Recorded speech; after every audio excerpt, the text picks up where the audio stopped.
ಜಡೆಗವನವನ್ನು ವಾಚಿಸಲಿದ್ದೇನೆ. ಜಡೆಗವನ ಎಂದರೆ ಕವನದ ಪ್ರತಿ ಸಾಲಿನ ಕೊನೆಯ ಪದವು ಮುಂದಿನ ಸಾಲಿನ ಮೊದಲ ಪದವಾಗಿ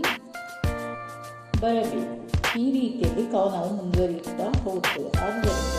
ಇಂತಹ ಕವನಕ್ಕೆ ಜಡೆಗವನ ಎಂಬುದಾಗಿ ಹೆಸರು ಬಂದಿದೆ. ಕವನದ ಶೀರ್ಷಿಕೆ ಕಾಲದ ಕೈಗೊಂಬೆ. ಕವನದ ಶೀರ್ಷಿಕೆ ಕಾಲದ ಕೈಗೊಂಬೆ. ತಾಯ ಗರ್ಭದಲ್ಲಿ ಮಗುವಾಗಿ ಜನಿಸಿ,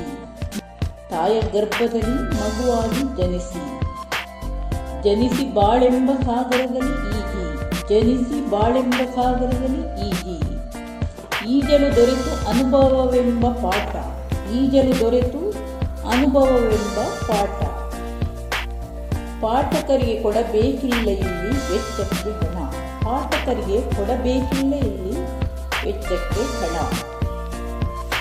ಹಣ ಕೊಡದೆ ಕಲಿಕೆಯದು ನಿರಂತರ, ಹಣ ಕೊಡದೆ ಕಲಿಕೆಯದು ನಿರಂತರ, ನಿರಂತರವದು ಕೊನೆತನಕವೂ ಪಾಠ, ನಿರಂತರವದು ಕೊನೆತನಕವೂ ಪಾಠ, ಪಾಠವೂ ಆಟವು ನೀಡಿ ಅನುಭವವ, ಪಾಠವೂ ಆಟವು ನೀಡಿ ಅನುಭವವ, ಅನುಭವ ದೊರೆತವು ಹಾಕುತ್ತ ಮುಖವಾಡವ, ಅನುಭವ ದೊರೆತವು ಹಾಕುತ್ತ ಮುಖವಾಡವ, ಅನುಭವ ದೊರೆತವು ಹಾಕುತ್ತ ಮುಖವಾಡವ, ಮುಖವಾಡವು ಕೊರೋನಾ ಸಮಯದಿ ಇರಲಿ, ಮುಖವಾಡವು ಕೊರೋನಾ ಸಮಯದಿ ಇರಲಿ, ಇರಲಿಲ್ಲ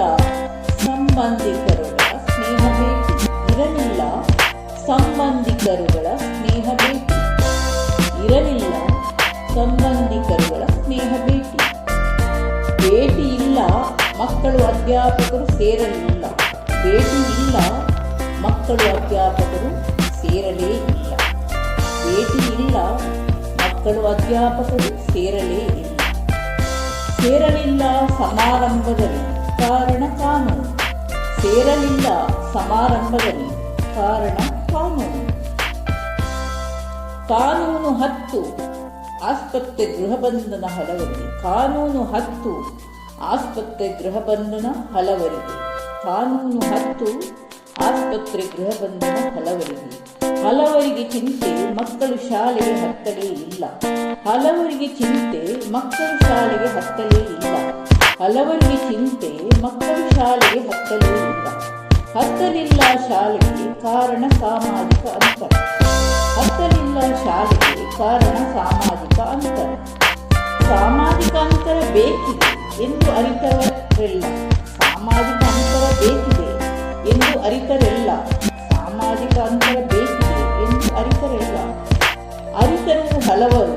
ಕಳೆದುಕೊಂಡು ಉದ್ಯೋಗ, ಅರಿತರು ಹಲವರು ಕಳೆದುಕೊಂಡು ಉದ್ಯೋಗ, ಅರಿತರು ಹಲವರು ಕಳೆದುಕೊಂಡು ಉದ್ಯೋಗ, ಉದ್ಯೋಗ ಇಲ್ಲದೆ ಬಸವಳಿದು ನಮ್ಮವರು, ಉದ್ಯೋಗ ಇಲ್ಲದೆ ಬಸವಳಿದು ನಮ್ಮವರು, ಉದ್ಯೋಗ ಇಲ್ಲದೆ ಬಸವಳಿದು ನಮ್ಮವರು, ನಮ್ಮವರ ಕೈ ಹಿಡಿದು ನಡೆಸಿದೆ ನೀ ದೀನ ಬಂಧು, ನಮ್ಮವರ ಕೈ ಹಿಡಿದು ನಡೆಸಿದೆ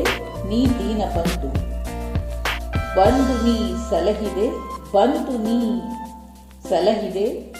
ನಿಜದಿ ಹೇ ಕೃಪಾ ಸಿಂಧು, ಬಂದು ನೀ ಸಲಹಿದೆ ನಿಜದಿ ಹೇ ಕೃಪಾ ಸಿಂಧು, ಬಂದು ನೀನು ಸಲಹಿದೆ ನಿಜದಿ ಹೇ ಕೃಪಾ ಸಿಂಧು, ಹೇ ಕೃಪಾ ಸಿಂಧು. ಧನ್ಯವಾದ.